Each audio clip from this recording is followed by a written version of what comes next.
Hello everyone. Today we are going to meet a very interesting and inspiring personality who's actually broken all norms in what we believe are secrets or mantras to be successful entrepreneurs.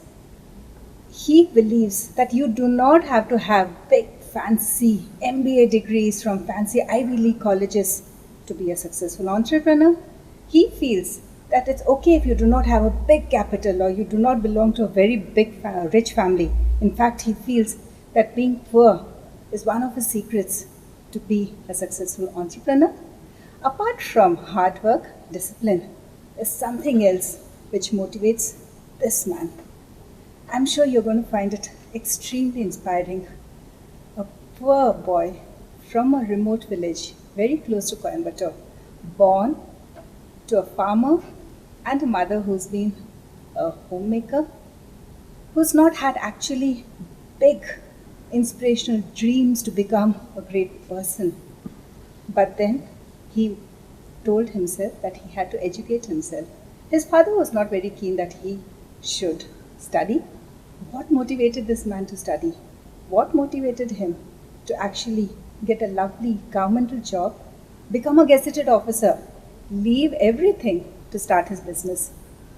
Well, I'm in conversation today with the renowned, very, very successful Dr. A. Velumani, the founder, chairman, managing director of Thyrocare Private Limited and Nuclear Healthcare Private Limited. Welcome, Doctor. It's such a proud privilege to have you in my show today. A big vanakkam. Vanakkam. Doctor, tell me about your early childhood days, how it was to be born in a village close to Coimbatore, and what made you continue education in spite of your father telling you no education. I didn't understand I was born in a village till an age of 6 or 7, because you compare with city, then only you call yourself village. We were 5 children, and when my youngest, who was my sister, was born, I was 7 years. And my father didn't get life straight, and that became a big stress for my mother. And 5 children, no income, and my mother had all odds against her, including her husband.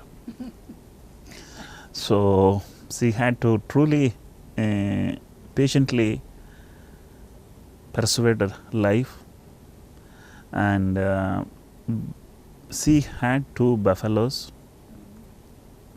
Rearing those buffaloes gave her 10 liters of milk a day and 50 rupees of revenue per week. And she used to take this 50 rupees to the nearby town on every Friday, get what is needed to run the family for the entire week. Now, this is how I remember. Village was small, family was under poverty, and challenge is getting dress and essentials for all siblings. I must tell you that I became a father for the family at an age of 10. And my mother found very comfortable to share every challenges with me. And I think the journey of mine, if you ask me, of the 60 years till date, 50 years was for my mother. I understood she needs support and helped her to manage life. Wasn't easy. Going to school was not the motivator for going to school. Oh, you will be surprised. The then Chief Minister, Mr. Kamraj, had brought meals into schools. So once you have meals in schools, life is driven by poverty. So going to the school for the meal itself was the drive. That was the biggest drive. So other than that, when I grew to 10 years of age, I understood SSLC pass is educated. Today MBA pass is educated, but those days SSLC pass is educated. And I felt if I pass SSC, I can also become a school teacher, or I can also become a clerk in a textile mill or a factory or a foundry. That's white collar. And the dream was to become a graduate. Finally, SSLC. Then when you reach SSLC, then no more SSLC, just educated. You have to go to degree. So I reached a BSc degree in 1978 and BSc with chemistry and maths and physics as other two subjects. Again, there were hostels run by government. They were known as Harijan welfare hostels. There the food and shelter was free for the college going students. And I stayed there. The conditions of the hostel I can vividly remember. A 150 square feet room with 10 people living. Wow. And 4 such rooms makes 40 people the hostel. And that was very, very learning one, how to accommodate when challenges are chasing you. So you did your BSc chemistry main, that's chemistry main from Ramakrishna Mission Vidyalaya, and then I think you were rejected a couple of times in Coimbatore because they told you were a fresher. Yeah, even the degree of mine was fully funded by me. I did every year some part-time job during Diwali days and summer vacations, and those days fees were not very high. For my entire BSc degree, I had spent only 1,000 rupees. 3 years. And I could manage to fund it. The challenge came when I was a BSc. I thought everybody will put a red carpet and give me a job. But when I was interviewed, the first question asked in 99% of the time was, do you have an experience? And felt very frustrated, and in fact that time itself I felt if I start a company of my own, I will only take freshers and I will not take experienced. And that's how the resolve started in 1978 itself. And people used to test English. English is just a language, English is not knowledge. It was very worrying again, but then rejections made me stronger. And finally, I got a job in Coimbatore. Fortunately, that also was closed down. I look at chemist.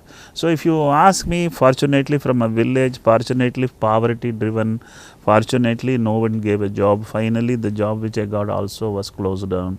So, these were reasons why I left Coimbatore and moved to Mumbai. And it was in the Jayanti Janata Express which I boarded in Coimbatore.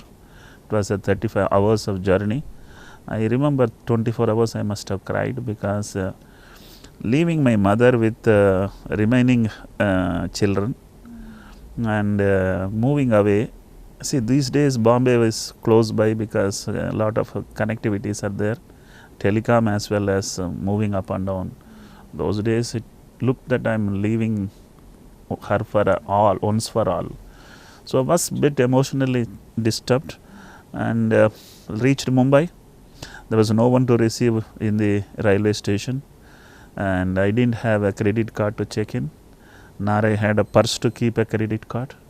So I stayed in VT railway platform for 3 nights, and I philosophically nowadays motivate people by telling success in life is a delta, and delta is equal to x2 minus x1, and my x1 was 0 and I have nothing to lose.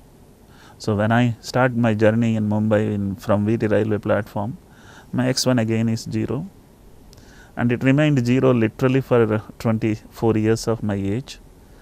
And then I started, and fortunately I got a job in Baba Atomic Research Center, a premium government research institute where anybody who has science, technology, graduate, postgraduate would love to be there, and I got it. Wow. So that I probably was God's gift after 24 years of struggle. Dr. Velumani, who came to Mumbai with a dream with just 500 rupees in his pocket, staying in the platform for 3 days, ending up in a cushy government job, and then rising to be a gazetted officer. And what happens next? We'll know more after this very short break.